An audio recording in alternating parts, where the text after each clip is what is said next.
Hello అండి, welcome back to our channel. ఈరోజు మనం ఈ వీడియోలో మనకి డిఎస్సిలో అప్లికేషన్ మెథడ్స్ క్వశ్చన్స్ అయితే అడగడం జరుగుతుంది కదా, అటువంటి క్వశ్చన్స్ సైకాలజీ నుంచి కొన్ని ఈ వీడియోలో మనం ప్రాక్టీస్ చేద్దాం. ముందుగా ఫస్ట్ వన్, ప్రాథమిక పాఠశాల ఉపాధ్యాయుడు తన తరగతిలోని విద్యార్థుల మాట తీరు లేదా భాషణపై వారు నివసించే పరిసరాల ప్రభావం ఉంటుందా అని చేసే పరిశోధన క్రింది ఏ పరిశోధనా పద్ధతికి చెందినది? మనకి కొన్ని పిల్లల ప్రవర్తన గురించి కొన్ని పరిశోధనలు చేయడం జరుగుతుంది కదా, ఆ పరిశోధన సాధనాల్లో కొన్ని ఉంటాయి కదా పద్ధతులు. ఆ పద్ధతిలో మనకి ఇక్కడ 4 ఇవ్వడం జరిగింది. ఫస్ట్ వన్ ఏంటంటే చారిత్రక పరిశోధన, రెండవది సహసంబంధక పరిశోధన, మూడవది వర్ణనాత్మక పరిశోధన, నాలుగవది ప్రయోగాత్మక పరిశోధన.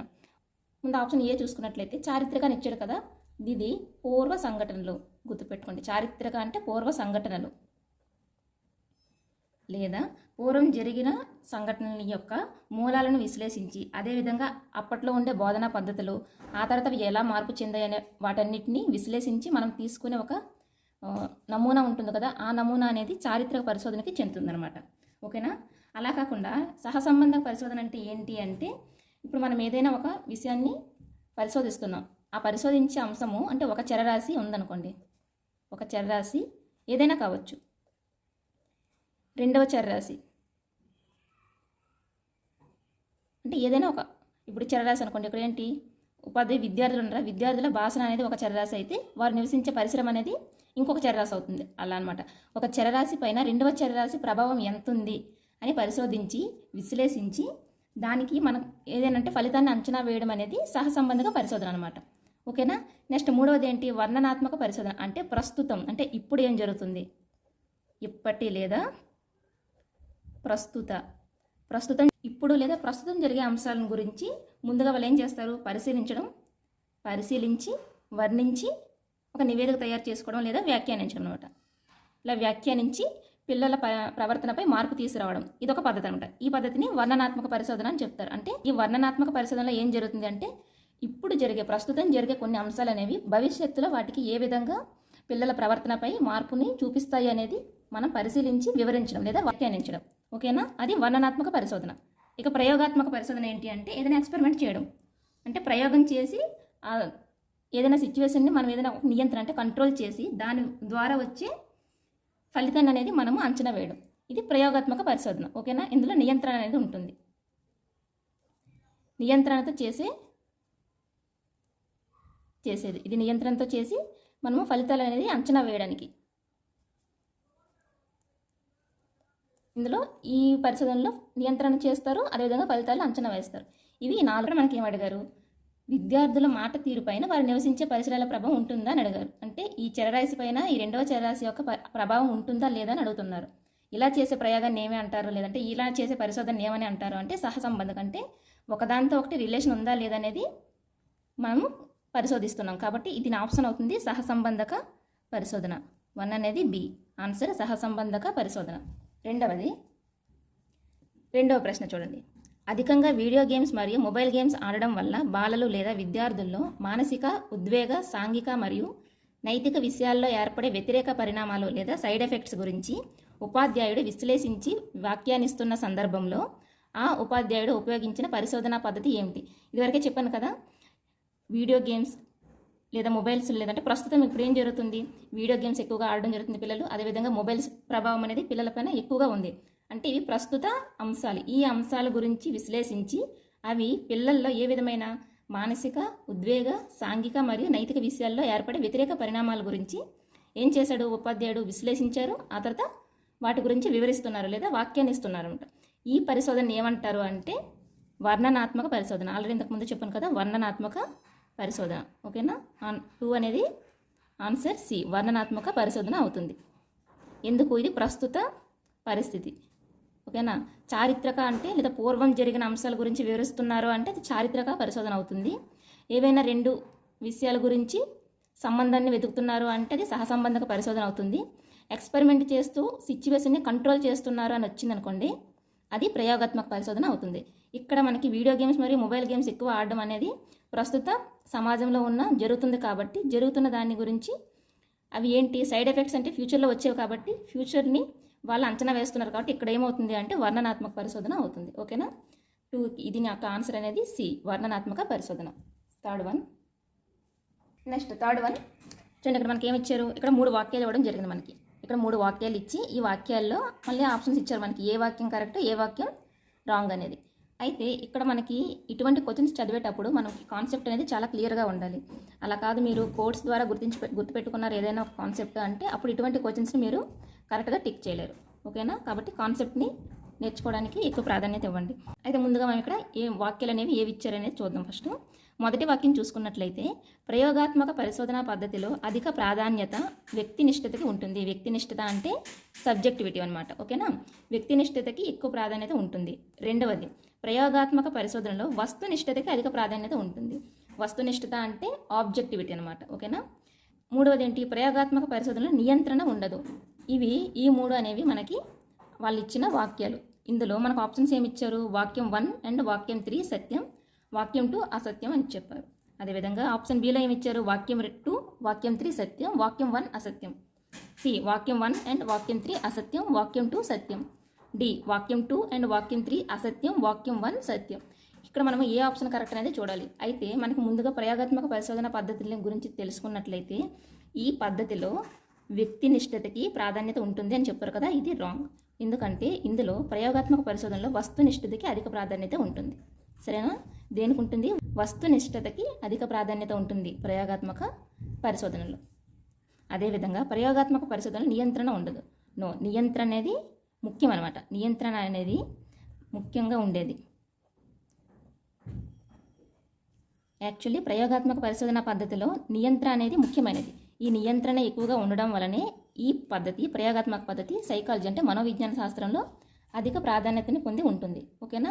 ఇక్కడ మనకి ఏం తెలిసింది? ఇక్కడ 1 అండ్ 3 అనేవి రాంగ్, 2 అనేది రైట్. మనం ఇక్కడ ఆప్షన్లో చూసుకున్నట్లయితే సి ఆప్షన్ 1 అండ్ వాక్యం 1 అండ్ వాక్యం 3 అసత్యం, వాక్యం 2 అనేది సత్యం. సో ఆన్సర్ అనేది మనకి సి అవుతుంది. మరొకసారి చూడండి. ప్రయోగాత్మక పరిశోధన పద్ధతిలో అధిక ప్రాధాన్యత అనేది వస్తునిష్టతకు ఉంటుంది, వ్యక్తినిష్టతకి ఉండదు. ఓకేనా? ఉండదు. అలాగే ప్రయోగాత్మక పరిశోధన నియంత్రణ అనేది ముఖ్యమైనది. ఈ 3 పాయింట్లు ఇందులో మనకి ఇంపార్టెంట్. ఓకేనా? నెక్స్ట్ కూడా ప్రయోగ పద్ధతికి సంబంధించినది. దీంట్లో క్రమాలు అనమాట. అంటే ఇప్పుడు మనం ఏదైనా ఒక ప్రయోగం చేసేటప్పుడు దాన్ని మనం ఏ విధంగా గుర్తుపెట్టుకుంటే ప్రయోగాన్ని ఎలా స్టార్ట్ చేయాలి, ఏ విధంగా ఎండ్ చేయాలి, దాన్ని ఒక సరైన క్రమాలు ఉంటాయి. దానికి 6 క్రమాలు ఉంటాయి. 6 క్రమాలు ఇక్కడ అటుది ఇటు తట్టుగా ఇవ్వడం జరిగింది. మీరు దాన్ని సరైన క్రమంలో గుర్తించాలి. ఓకేనా? అయితే ముందుగా చూడండి. అక్కడ ఆప్షన్స్ ఏమి ఇచ్చారు? మొదటగా పరికల్పనలు ఏర్పరచడం, 2 నిర్ధారణకు రావడం, 3 సమస్యను గుర్తించడం, 4 వాటికి అనుగుణంగా దత్తాంశాలను సేకరించడం, 5 సమస్యను నిర్వచించడం, 6 దత్తాంశాన్ని సాంఖ్యక పరంగా విశ్లేషించడం. ఓకేనా? అయితే ఇక్కడ మనకి ప్రయోగ పద్ధతిలో మనం ఏదైనా ఒక ప్రయోగం చేయాలి అంటే ముందుగా దాన్ని సమస్య ఏంటి అనేది గుర్తించాలి. ఓకేనా? మొదట ఏం చేయాలి? సమస్యను గుర్తించాలి. సో 3 మొదట మనం సమస్యను గుర్తించాలి. గుర్తించిన తర్వాత ఆ సమస్య ఏంటి అనేది నిర్వచించడం, అది మనం ఆలోచించడం లేదా ఎదుటి వ్యక్తికి చెప్పడం అనమాట. సో సమస్యను నిర్వచించాలి. 5 ఈ సమస్యను నిర్వచించిన తర్వాత మనం ఏ విధంగా దాన్ని సొల్యూషన్ని చేయాలి అనేది పరికల్పన చేయడం, అంటే ఇమేజ్ చేసుకోవడం అనమాట. సో మనకు నెక్స్ట్ ఏమవుతుంది? 1 అంటే ముందుగా మనం ఏం చేయాలి? సమస్యను గుర్తించాలి, గుర్తించిన తర్వాత నిర్వచించిన తర్వాత పరికల్పన చేయాలి. ఈ పరికల్పన చేసిన తర్వాత మనకి దత్తాంశాన్ని సేకరించాలి. ఓకేనా? వాటికి అనుగుణంగా దత్తాంశాలను సేకరించడం మొదలు పెట్టాలి. మనం ప్రయోగం చేయాలి అంటే దాని గురించి ఎంతో కొంత ఇన్ఫర్మేషన్ అనేది మనకి కావాలి. సో నెక్స్ట్ మనకి క్రమం అనేది 4 వాటికి అనుగుణంగా దత్తాంశాలను సేకరించాలి. ఈ సేకరించిన దత్తాంశాన్ని సాంఖ్యక పరంగా అంటే స్టాటిస్టిక్స్ పరంగా వాటిని విశ్లేషించాలి. సరేనా? సో మనకు నెక్స్ట్ ఆప్షన్ అవుతుంది 6. ఇవన్నీ జరిగిన తర్వాత మనం ఏం చేయాలి? ఒక నిర్ధారణకు రావాలి. సరేనా? ఇవన్నీ చేసిన తర్వాత మనం చివరిగా చేయాల్సిన పని ఏంటంటే నిర్ధారణకు రావడం. సో 2 ఇవన్నీ క్రమంలో ఉన్న ఆప్షన్ అన్ని ఇప్పుడు గుర్తుపెట్టుకోవాలి. 3, 5, 1, 4, 6, 2 ఆప్షన్ 3 ఈ క్వశ్చన్కి ఆన్సర్ అవుతుంది. సరైన క్రమం అవుతుంది 3, 5, 1, 4, 6, 2. ఓకేనా? నెక్స్ట్ క్వశ్చన్ చూసుకున్నట్లయితే 5th వన్. ఒక ఉపాధ్యాయుడు విద్యార్థి సాధన పద్ధతి, ఇది టెక్స్ట్ బుక్లో ఇవ్వడం జరిగింది. ఆ టెక్స్ట్ బుక్లో ఇచ్చినదే కొంచెం మార్చి ఇక్కడ క్వశ్చన్ ఇవ్వడం జరిగింది. చూడండి. ఒక ఉపాధ్యాయుడు విద్యార్థి సాధనపై స్వీయ అభ్యసన సామగ్రి ప్రభావం అంచనా వేసేందుకు ఒక ప్రయోగం చేస్తున్నాడు. అయితే ఇందులో ఫలిత పాత్రను వహించేది ఏంటి? ఇక్కడ మనకి ఫలిత పాత్ర వహించేది ఏంటి? ఏదైనా ఒక ప్రయోగంలో ఫలిత పాత్రని వహించేది ఏంటి? పరతంత్ర చరం. ఓకేనా? అయితే ఇక్కడ మనకి ఇచ్చిన ఈ సమస్యలో పరతంత్ర చరం ఏది అనేది మనం గుర్తించితే మనకు ఆన్సర్ అనేది తెలుస్తుంది. ఓకేనా? ఇక్కడ ఉపాధ్యాయుడు విద్యార్థిపై ప్రయోగం చేస్తున్నాడు. సో ఉపాధ్యాయుడు అనేవాడు ఏమవుతాడు? ప్రయోగం చేసేవాడు. కాబట్టి ప్రయోగం చేసేవాడిని ఏమంటారు? ప్రయోక్త అంటారు.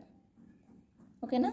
అదేవిధంగా ఎవరి మీద ప్రయోగం చేస్తున్నామో వారిని ఏమంటారు? ప్రయోజ్యుడు అంటారు. ఇక్కడ విద్యార్థి అనేవాడు ఏమవుతాడు? అయితే ప్రయోజ్యుడు అవుతాడు.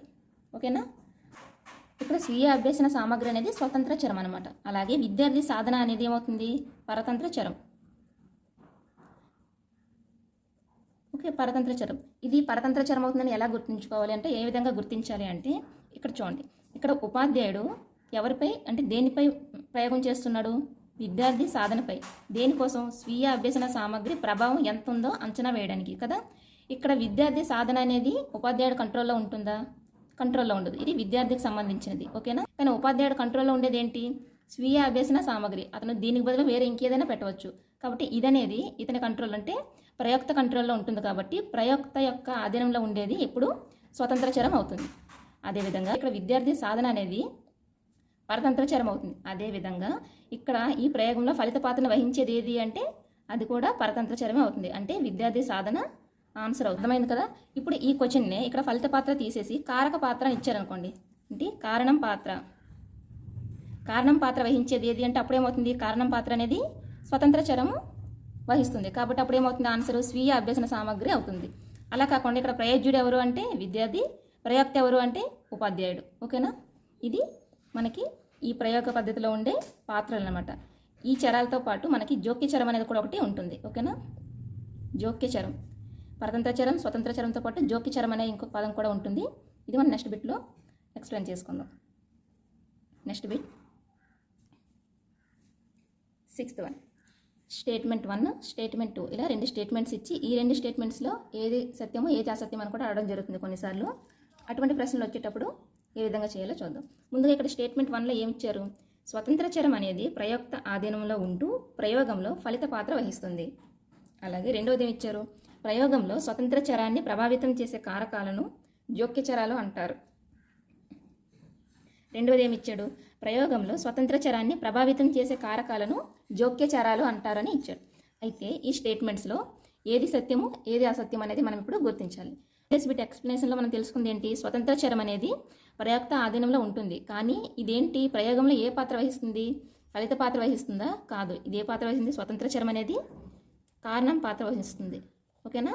కారణం పాత్ర అనేది స్వతంత్ర చరం వహిస్తుంది. అయితే ఫలిత పాత్ర ఏంటి? ఫలిత పాత్ర అనేది పరతంత్ర చరం అనేది ఫలిత పాత్ర వహిస్తుంది. కాబట్టి మనకి మొదటి స్టేట్మెంట్ అనేది రాంగ్. అదేవిధంగా రెండో స్టేట్మెంట్ చూసుకున్నట్లయితే ప్రయోగంలో స్వతంత్ర చరాన్ని ప్రభావితం చేసే కారకాలను జోక్య చరాలు అంటారు. కానీ నిజానికి జోక్య చరాలు అనేవి స్వతంత్ర చరంతో పాటుగా దేనిపై ప్రభావితం చేస్తాయి అంటే పరతంత్ర చరంపై. ఓకేనా? పరతంత్ర చరంపై ప్రభావితం చేస్తాయి. ఏవి? జోక్య చరాలు.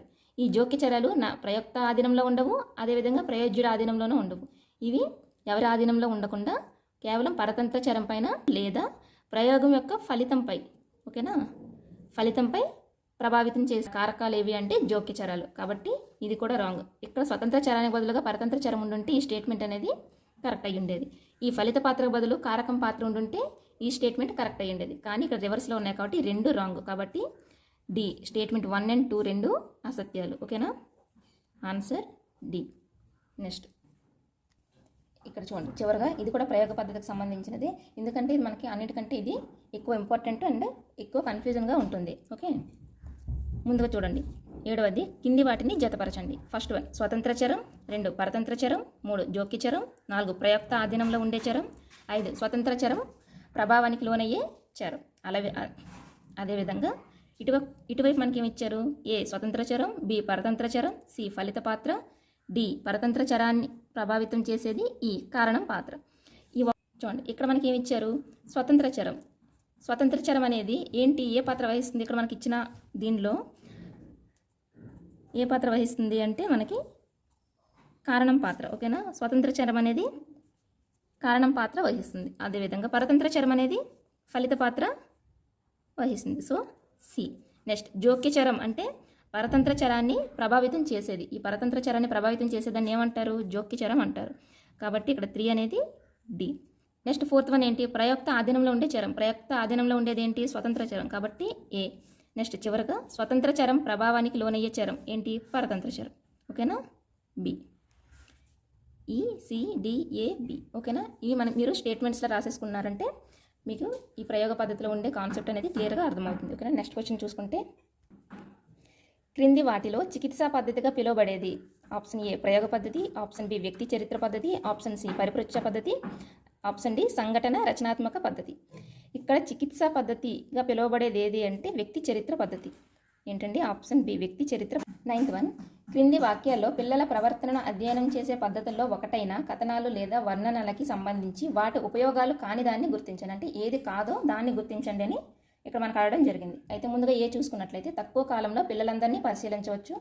బి ప్రత్యేక ప్రవర్తనకు పరిమితం కాకుండా అన్ని రకాల ప్రవర్తనను నమోదు చేయవచ్చు. సి పిల్లల ప్రవర్తన అంశాలకు చెందిన సమగ్ర సమాచారం సేకరించవచ్చు. డి పైవేవి కాదు. అంటే ఈ 3 ఇచ్చారు, ఆప్షన్ డి ఏమి ఇచ్చారు, ఇవన్నీ ఉపయోగాలే, ఉపయోగం కానిది ఇంటూ ఇక్కడ ఏమీ లేదు అని ఇక్కడ ఇవ్వడం జరిగింది. కానీ ఇక్కడ మనకు ఆన్సర్ ఏమవుతుంది అంటే ఆప్షన్ ఏ అవుతుంది. ఓకేనా, ఎందుకు అంటే ఒక పరిమితులు ఇవి. ఓకేనా, పరిమితులు ఎందువలన అంటే ఈ పద్ధతిలో మనము పిల్లల్ని కేవలం అంటే ఏదైనా ఒక ప్రత్యేక పరిస్థితుల్లో ఉంచడం, లేదా మనము ప్రయోగం చేసేటప్పుడు ప్రత్యేక డోమ్స్ ఉన్నాయి కదా, అటువంటి వాటిలో కాకుండా సమగ్రంగా అంటే పిల్లవాడు అనేవాడు స్కూల్లో ఎలా ఉంటున్నాడు, తరగతి గదిలో ఎలా ఉంటున్నాడు, తరగతి బయట ఎలా ఉంటున్నారు, అదేవిధంగా అన్ని అంశాల్లోనూ ఇతర వేరే చాలా అంశాలు ఉంటాయి కదా, అంటే ఆటలు, చదువు, ఓకేనా, ప్రవర్తన, మాట తీరు,